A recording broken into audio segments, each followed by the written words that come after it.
Daily Daily Dose. Dose.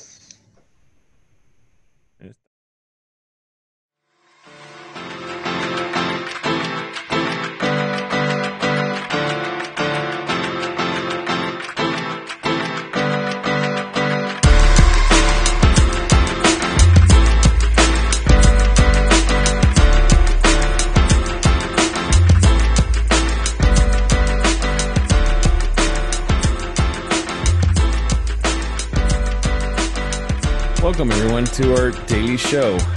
I'm here with Stephen Flamenco and Julian Olmos, and to this week's topic, we're going to be talking about COVID and recovery.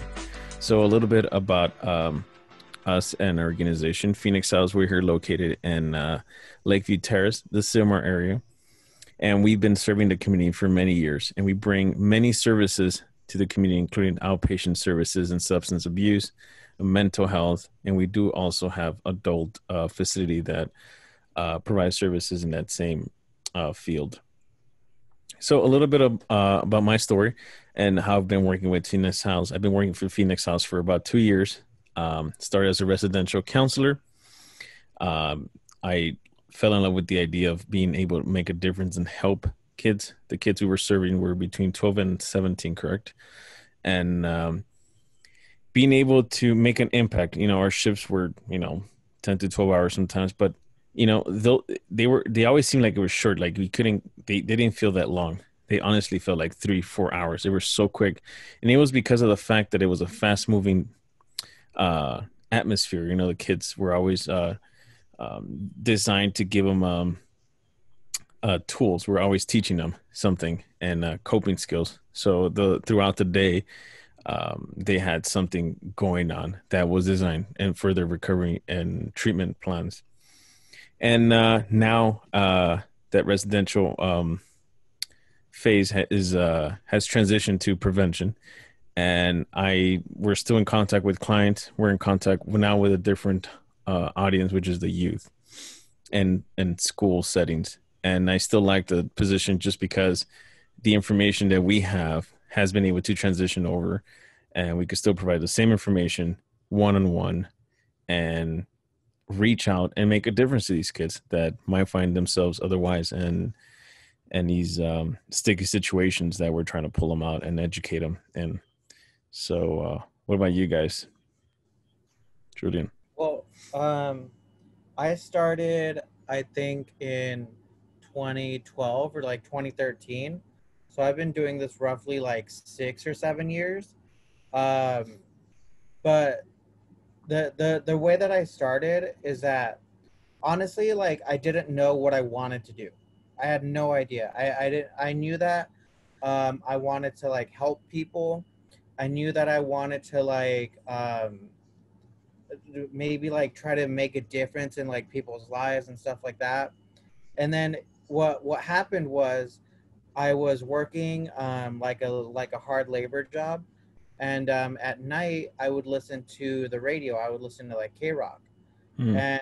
and they would play Loveline with Dr. Drew and Psycho Mike, and people would call in with relationship questions and stuff like that, and they would also call in about like drug abuse, about overdoses, about all these different things.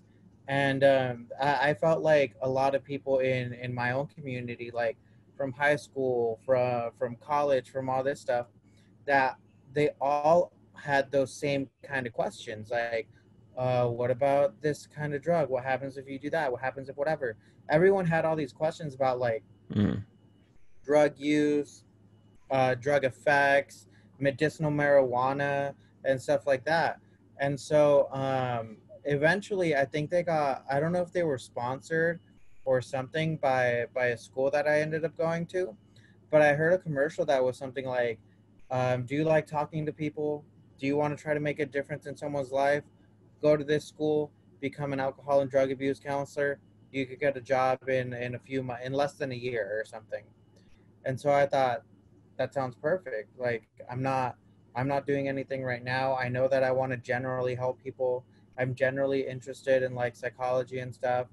I just need a way to like take a step forward. I need to find a way to start moving in that direction.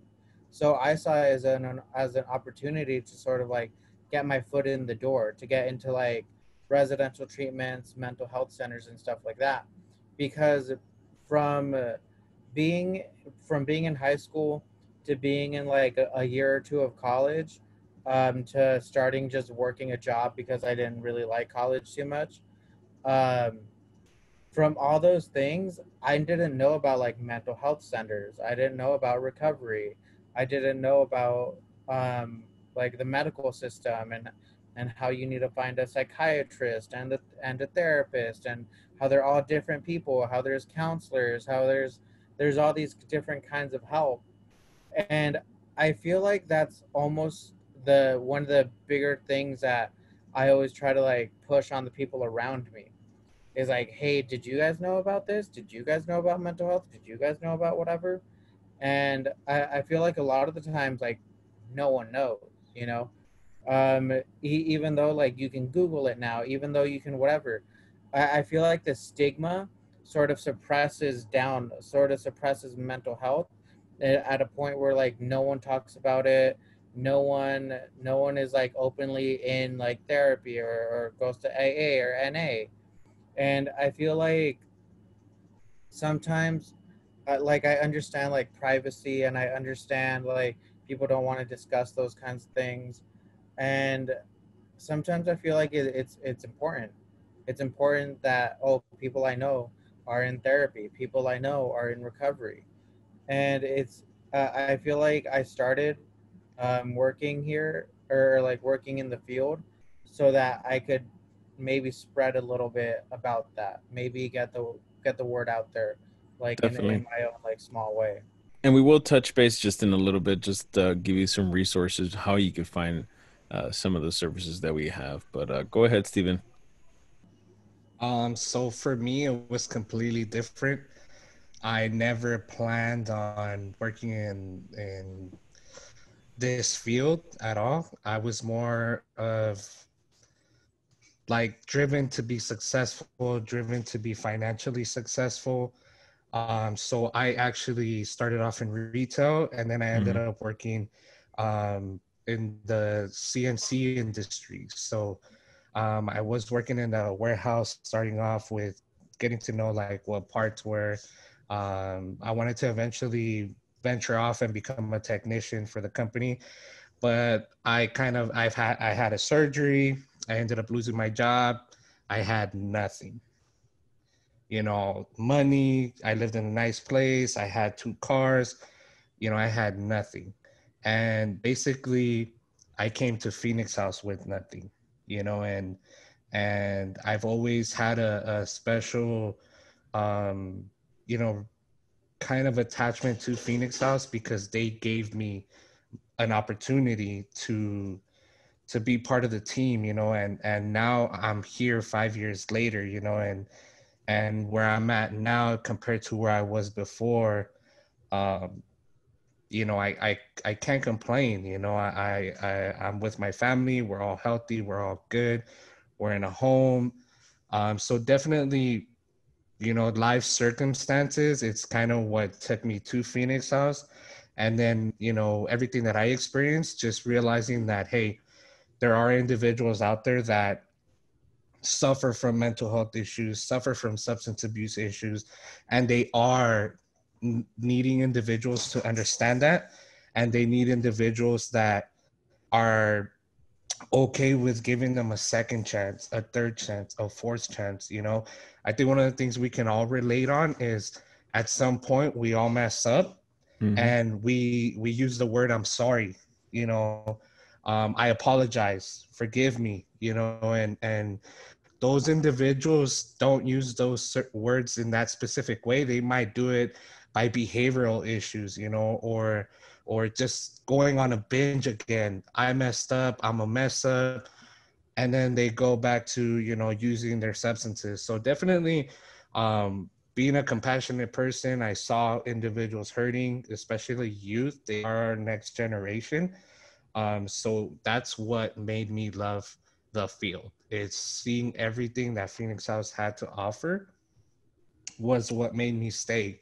So now I'm here, and then meeting great individuals like my colleagues here, and working together on projects and being at the front line of, all these opioid epidemics, all of these basically substance epidemics in Yeah. general, and fighting that front line with you guys is what's making it, fun, Yeah, making it we something that I could definitely do definitely do a find career. ourselves in the front lines of change a lot too, and of the substance abuse exposure that the youth are bringing about. Sometimes we hear some stuff in talking to youth, some of the substances that I've never heard of until a couple weeks later. Then you see it in the news, you're like, oh, okay, that's what it was talking about, because it's so new, it's not even out there.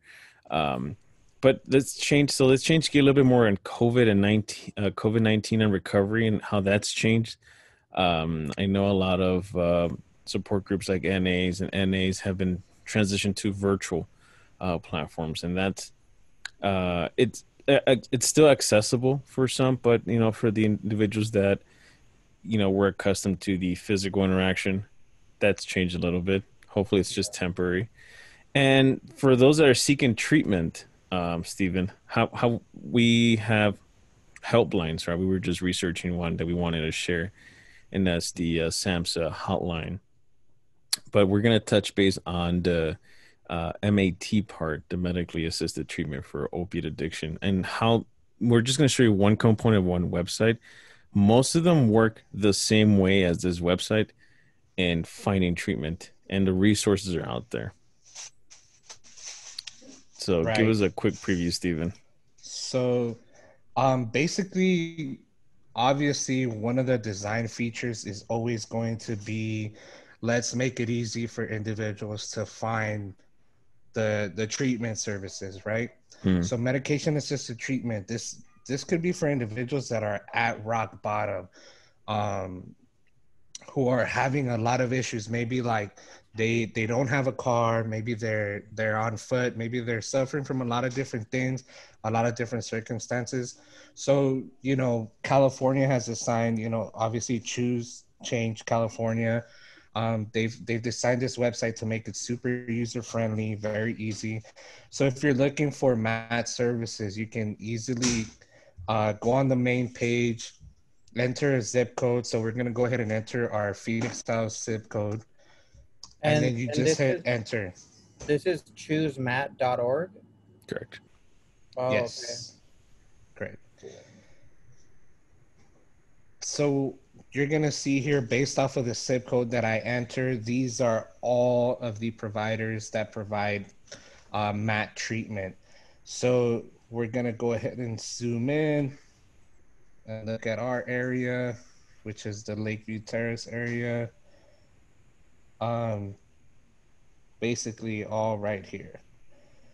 And then it's broken down with the green ones being specific doctors, and then the orange ones being more of centers, Yeah, centers or um, organizations too, right? organizations. Yes. So there's a wide variety. They are spaced out, throughout the San Fernando Valley. It's just a matter of picking up the phone and giving them a call, and seeing what their process would be like. Yeah, and now because of the COVID-19, most of the times they're by appointments. I'm assuming. I mean, they might have like drop-in centers still, but that's still very limited, and and because everyone's trying to avoid exposure. Uh, Yeah, or if it's something that might be like of urgency, mhm. and maybe some of these centers operate 9 to 5, I'm sure that they can refer you to somewhere where they can, you know, The get you 24. and help you out, at 6 o'clock. Maybe you do have like a job that you're still, holding on to, and you get out of work at 7 o'clock at night. Yeah. Maybe they can, definitely get a referral to an agency or a provider that can provide those services for you at the time that you would need them. Yeah, so that's one portion of MAT and how COVID-19 has changed things. There's the help is still there. The organizations, for example, organization is still seeing kids. We're still doing a lot of stuff virtually, but we're still, providing those services, mental health. So with MAT, the services are still there. It hasn't stopped because of COVID. The systems and the intake systems have probably changed. Like we were just saying, how, for example, you, Stephen, you did intake for a while, right? If you were still doing intake now, it would be more virtual, right? Correct. It would. I'm assuming it would be more similar to what we do. Where we create a Zoom login for that specific individual, so that it is confidential. Correct. No one else has that login, and then you would do the process, the assessment at that point to determine the appropriate level of treatment. Yeah. And if you find yourselves in that situation where you're seeking help, just think of it if it's become more convenient. COVID-19 has made things more convenient because, for example, you would just have to have a virtual meeting with someone. You wouldn't have to walk anywhere. You wouldn't have to take a ride to a facility. Sometimes I think just thinking of going to facility to me is very what's the word I'm looking for? Very intimidating It's process. nerve-wracking. Yeah. It's intimidating. Yeah. It's there's a lot of things. So the silver lining on this topic for being COVID-19, just think of it, the services have become, the availability of it more easier to approach. When you think of facility, you wouldn't have to walk into one. They would just find your provider and set you up. It's a complete treatment plan that has to be set up to your specific needs. It's not a cookie cutter treatment plan. It's designed for each individual's needs, and it includes, obviously, it might include medication. It might include support groups too. So it's a complete package. So it's not just medication in its own. It's a complete package. And what else do you guys think about COVID recovery? How does that changed a little bit? One of the things that stuck out from like the online meetings is that you're not necessarily stuck at home. You're stuck anywhere where there's like an internet connection. So if you want to do your AA meeting outside, you're still free to do your meeting outside. If you want to do it indoors, if you want to do it from your bedroom, you can still do all of those meetings that you would normally go to. You could still do your regular like 1-a-day meetings. But now you got to choose, like, are you going to do it from your room? Are you going to do it from your kitchen? Are you going to do it in the backyard? Are you going to do it out in the patio? Yeah. And I feel like I understand how sometimes change can feel really scary, and sometimes change can feel like oh, this is bad. But I mean, really, if we can take a second to like look at change as just like as not really a positive or a negative, just like something different, then it stops being so scary. Instead of going to a meeting like out in North Hollywood, now you're just going to go to a meeting in your garage. Now you're going to go to a meeting in the backyard. And I think the beautiful part about that is you get to pick your scene, your comfort zone, where you're gonna be, at your best to be invested in your recovery. Definitely. So definitely the options have don't see that COVID-19 has limited your options. I think in some ways it's expanded your options and your options of seeking treatment. And like Stephen was saying, in the comfort of your own home or your own location, wherever you find yourself. And now you can virtually find that treatment. Telehealth is widely used now, which is a good thing. I think it's brought upon a good change that we need. So telehealth, being the virtual platform, has made things accessible. Yeah. So thank you for joining us. This is one podcast that's just, the introduction to our topics. We're going to bring about more information on a weekly basis. We have a wealth of knowledge, a wealth of in the field knowledge, and we try to bring contemporary information, stuff that's still fresh, that we've experienced it ourselves too, not only from the textbook side. So we leave you then with this information. You guys have a nice, beautiful evening, day, whatever time of the day you find yourselves. You guys take care. All right, bye.